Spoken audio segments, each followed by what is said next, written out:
Janez Pišek, čestitke za zmago, četrto Slovenije v teh kvalifikacijah, s katero še ohranjate možnosti za uvrstitev na Evropsko prvenstvo. Zmaga proti Kazahstanu z 2-1. Kakšna bi bila ocena tega obračuna? Ja, mislim, da je bila ena trda tekma.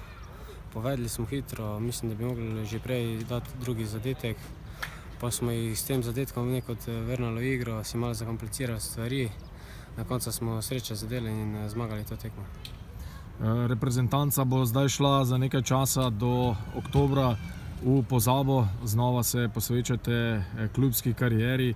Že v soboto vas čaka derbi, lokalni derbi z Velenjem oziroma z Rudarjem v Velenju. Te tekme so vedno nekaj posebnega. Ja, res je, to je nekakšen derbi med nami in njimi in si vemo, da so to težke tekme, mi nujno rabimo zmago in si vemo, da bo težko, ampak moramo iti po zmago.